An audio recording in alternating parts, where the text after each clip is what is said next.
तो hi guys, मैं हूं इसके समा और आज हम सॉल्व करेंगे कोड शेफ अप्रैल लंच टाइम 2021 का क्वेश्चन एरे रोटेशन। तो ये क्वेश्चन जो है क्वेश्चन आसान क्वेश्चन था। आपको सिर्फ एक छोटा सा गलती कर रहे होंगे, उसी के कारण से नहीं बन रहा होगा। ठीक है, तो क्वेश्चन जो है आप यहाँ से आके एक बार पढ़ जरूर लीजिएगा। ठीक है, आपका गलती किसकी वजह से हो रहा होगा मैं बताता हूँ। आपका गलती यहाँ हो रहा होगा। देखो ये कंस्ट्रेंट है ना, यहाँ पे ये कंस्ट्रेंट देखो, जो एरे का एलिमेंट है ये नेगेटिव पॉजिटिव दोनों है। ठीक है, तो आपका गलती इसी वजह से हो रहा होगा, और कोई इसमें गलती का मुझे वैसा कुछ दिखा नहीं। ठीक है, तो क्वेश्चन में क्या दिया है आइए वो जानते हैं पहले। क्वेश्चन में दिया हुआ है कि हमारे पास एक एरे है। ठीक है, हमारे पास एक एरे है।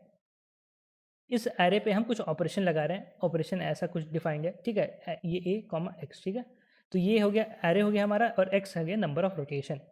तो रोटेशन कैसे डिफाइंड है? रोटेशन ऐसे डिफाइंड है ए बी सी डी। ठीक है, इस एरे को रोटेट करेंगे मान लो 2 बार। तो रोटेट होने के बाद अगर राइट रोटेट करें, ठीक है, अगर प्लस में रहेगा तो राइट रोटेट होगा, अगर माइनस में रहेगा तो लेफ्ट रोटेट होता है। ठीक है, तो राइट रोटेट कैसे होगा? ये ए और बी जो है ये 2 कदम आगे बढ़ जाएंगे, मतलब ए बी यहाँ आ गए, और ये सी और डी भी 2 कदम आगे बढ़ेंगे, लेकिन इसके आगे कुछ जगह नहीं है तो ये फिर स्टार्टिंग से घुस जाएंगे। ठीक है, तो ऐसे बन जाएगा सी डी, तो ये 2 राइट रोटेट हो जाएगा। ठीक है, और जो एरे ए था, जो एरे ए था ये रिप्लेस हो जाएगा नया एरे से। ठीक है, एरे ए जो था, ये इनिशियल एरे ए था। ठीक है, ये रिप्लेस हो जाएगा एक नया एरे के साथ जो कि कॉन्कैट होगा। ठीक है, ये नया एरे है। ठीक है, ये नया एरे है जो कि कॉन्कैट होगा ये इनिशियल एरे ए का, और ये रोटेटेड एरे ए का। ठीक है, तो ये दोनों का। ठीक है, तो मतलब इन दोनों का कॉन्कैट होने के बाद कैसा हो जाएगा? इन दोनों का कॉन्कैट होने के बाद ऐसा हो जाएगा ए बी सी डी। ठीक है, और सी डी ए बी। ठीक है, तो ऐसा बन जाएगा। तो हर ऑपरेशन के बाद हमारा एरे ऐसे रिप्लेस होता चल जाएगा। समझ गया? तो ये था। हमें क्या बताना है? हमें हर ऑपरेशन के बाद, ठीक है, हमें हर ऑपरेशन के बाद एरे में जितने भी नए एलिमेंट्स है, ठीक है, एरे में जितने भी एलिमेंट्स है जो नया रिप्लेस होकर जो हमारा एरे है, ठीक है, ये रिप्लेस्ड एरे है। ठीक है, तो एरे में जितने भी एलिमेंट्स है इसका हमें सम बताना है। समझ गए? तो भैया जिनको लॉजिक नहीं समझ में आया कि कैसे इसको करना है, जो ऑपरेशन लगा के कर रहे होंगे बार बार और उनका टीएलई आ रहा होगा, तो उनके लिए मैं बता देता हूँ। देखो भाई, ये क्या है? ये हमारा एरे है। ठीक है, ए बी सी डी। ठीक है, रोटेट होने के बाद कैसा बन जाएगा? रोटेट होने के बाद ऐसा बन जाएगा सी डी ए बी। ठीक है, नया एरे हमारा क्या आएगा? नया एरे हमारा आएगा ये ए बी सी डी और सी डी ए बी। ठीक है, तो इसमें नए एलिमेंट्स क्या क्या हुए? नए एलिमेंट्स तो सिर्फ ये है, ये सारे, और ये एलिमेंट्स इन्हीं का कॉपी आपको दिख रहा है। ये जो एलिमेंट्स है इन्हीं का कॉपी है, और तो कुछ है नहीं। तो मतलब हर element A B B C C, हर एलिमेंट्स का डबल डबल कॉपी बन गया सिर्फ। ठीक है, हर एक पर्टिकुलर एलिमेंट का। तो अगर हम इसका सम निकालते, ठीक है, अगर हम इसका सम निकालते, ये जो पार्ट है इसका अगर हम सम निकालते और इसको इंटू 2 कर देते डायरेक्ट, ये कैसे भी रोटेट हो कोई फ़र्क नहीं पड़ रहा है, एलिमेंट्स तो वही रह रहे हैं ना, चाहे आप ए प्लस बी प्लस सी करो या फिर सी प्लस ए प्लस बी करो, बात तो बराबर हो गया ना, कोई दिक्कत तो नहीं है ना। तो वही कर रहा है, हम खाली ये एरे को लेके इसका सम इंटू 2 कर देंगे। ठीक है, तो हमारा क्या हो जाएगा? हमारा इनिशियल एरे ए था। ठीक है, इनिशियल एरे ए था, तो उसका मान लो कुछ सम होगा। ठीक है, तो एक बार जब ऑपरेशन लगेगा तो ये डबल एरे बन जाएगा। समझ गए? तो इसका सम क्या हो जाएगा? इसका सम हो जाएगा ये जो पुराना सम था इंटू 2। ठीक है, अब मान लो फिर एक ऑपरेशन लगा तो ये इसमें 3 बार ए आ जाएंगे, ए सॉरी 4 बार आ जाएंगे ए ए, यहाँ पे 2 ए था, इसी का ये एरे का डबल हो रहा है ना, ये एरे का डबल हो रहा है, तो ए यहाँ आ गया और डबल होके फिर ए आ गया, तो टोटल 4 ए हो गया। ठीक है, तो अब कितना सम हो जाएगा? अब सम ये हो जाएगा सम इंटू 2, ये सम इंटू 2 है, और इंटू 2 मतलब टोटल कितना हो गया? सम इंटू 4 हो गया। समझ गए? दिख रहा है? सम इंटू 4 हो गया। तो यही चीज़ है। तो ये ऐसे ही बार बार इंक्रीज कर रहा है, तो हमें इसका सिर्फ सम निकालना है, तो हम उसको सिर्फ बार बार इंटू 2 करते चल जाएंगे। हमें ज़रूरी तो नहीं है कि हम सारा ऑपरेशन लग के आके निकालेंगे, हम सिर्फ सम से मतलब है। समझ गए ना? तो यही करना था। तो भैया अब आते हैं उस पॉइंट पे जहाँ पे सबका गलती हो रहा होगा। गलती ये हो रहा होगा आपका मॉड करने में। ठीक है, ये मॉड करने में कैसे गलती होगा मैं बताता हूँ। देखो, जब आप कोई पॉजिटिव नंबर का मॉड करते हो, ठीक है, तो ए मॉड कुछ कर दिए। ठीक है, इसमें दिक्कत नहीं आएगा, आपको दिक्कत आ रहा होगा जब आप ये ए नेगेटिव हो, मान लो ऐसे जब -5 मॉड करोगे। ठीक है, तो मॉड क्या, देखो मॉड का प्रॉपर्टी क्या होता है कि जब भी आप ए मॉड बी करोगे, ठीक है, ए मॉड बी करोगे, ठीक है, तो ए मॉड बी का वैल्यू कहाँ से कहाँ लाइक करता है? ए मॉड बी का वैल्यू हमारा 0 से लेके b-1 के बीच में लाई कर सकता है, ठीक है। 0 से कभी कम तो होगा नहीं, समझ रहे हो ना, 0 से कम कभी होगा नहीं होगा।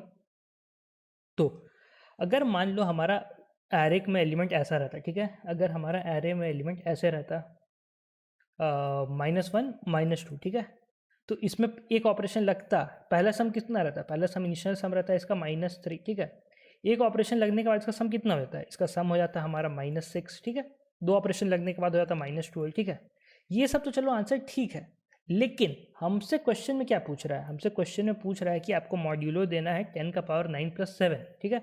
तो अगर आप -12 का जब मॉड कर दोगे, ठीक है, नेगेटिव वैल्यू का, तो ये आंसर दे देगा -12, ठीक है। जब आप C++ में करोगे तो ऐसे ही देगा आंसर, लेकिन हमें माइनस में नहीं देना है आंसर। हमसे क्वेश्चन ने पूछा है ना मॉड करना है, तो मॉड का वैल्यू मैंने बताया अभी जस्ट कहाँ से कहाँ रहता है, 0 से लेके b-1 के बीच लाई करता है। तो ये तो 0 से कम हो गया, तो ये तो गलती हो गया आंसर, ये आंसर गलती कंसिडर हो गया, ठीक है। तो आपको ऐसे नहीं करना, आपका आंसर हमेशा पॉजिटिव रहेगा, ठीक है। आपका आंसर हमेशा पॉजिटिव रहेगा क्योंकि क्वेश्चन में हमें ऐसा बोला हुआ है, ठीक है, क्वेश्चन में हमें ऐसा बोला हुआ है। तो इसको भैया हमें सॉल्व कैसे करना है, इसको हम हैंडल कैसे करेंगे, ठीक है। यहाँ देखो एलिमेंट सब दिया हुआ कि नेगेटिव हो सकता है, ये ध्यान में रखना है, एलिमेंट सब दिया हुआ है। तो देखो भैया ये रहा इसका कोड, ठीक है। बहुत लोगों ने ये काम किया होगा कि सम को ऐसे मॉड कर दिया, ठीक है। तो इस केस में आपका आंसर आएगा, देखो जब रन करेंगे यहाँ पे, तो इस केस में आपका आंसर आ जाएगा नेगेटिव में आएगा, ठीक है। तो ये चीज़ नहीं करना है, इसमें गलती हो जाएगा आंसर। आपको क्या करना होगा, उसको हैंडल करने के लिए आपको सिर्फ यहाँ पे एक प्लस मॉड लिखना था, ठीक है। यहाँ पे आप प्लस मॉड लिखते और फिर जब रन कर देते तो देखो यहाँ पे आंसर ऐसे चेंज हो जाएगा, ठीक है, ऐसे चेंज हो गया। तो ये एक्सेप्टेड आंसर है, ठीक है, क्वेश्चन में दिया हुआ है, यहाँ पे क्वेश्चन में दिया हुआ है कि आपको आंसर 10⁻9 + 7 का मॉड्यूलो देना है, ठीक है। और मॉड्यूलो का वैल्यू हमेशा जब मॉड्यूलो करते हो तो उसका वैल्यू हमेशा 0 से लेके जो जिससे कर रहे हो उससे एक कम रहता है, ठीक है। तो यही चीज़ आपका गलती हो रहा होगा। तो ये आपका बेसिक था DSA वैसे का, ठीक है।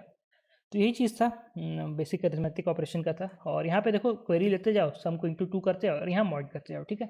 यहाँ आपको दोबारा करने का ज़रूरत नहीं, क्योंकि एक बार चेंज हो गया तो फिर वैसे ही काम करते रहेगा, ठीक है। तो उसका दोबारा आपको वैसे करने की ज़रूरत नहीं है, तो सम × 2 मॉड करते जाओ, आपका आंसर आ जाएगा, ठीक है। तो ये एक्सेप्टेड कोड था, यही करना था और कुछ नहीं था, छोटा सा, ठीक है। तो आज के वीडियो में तो इतना ही, तो धन्यवाद। और अगर आप CPUP सीखना चाहते हैं, DSA सीखना चाहते हैं या फिर इंटरव्यू के लिए प्रिपेयर कर रहे हैं, तो ये सारे कोर्सेस आप देख सकते हैं। जैसे ये दोनों कोर्सेस है, इसमें आपको इंटर्नशिप का मौका मिलता है, और भी बहुत सारे कोर्सेस है, जैसे टेस्ट सीरीज़ हो या कुछ हो। जैसे इसका कोर्स मैं आपको दिखाता हूँ, ये कोर्स देखिए, इसको अगर आप लेंगे तो इसमें आपको इंटर्नशिप का ही मौका मिलेगा। 2499 का है, SK Sama GFG coupon use कीजिएगा, फ्लैट 10% आपका ऑफ हो जाएगा, ठीक है, फ्लैट 10% ऑफ। सब कुछ सिखा दिया जाएगा, चाहे DP हो, चाहे सर्चिंग हो, सॉर्टिंग हो, ग्राफ हो, बैक ट्रैकिंग हो, ठीक है। तो बहुत कुछ है इसमें, आप चेक कर सकते हैं।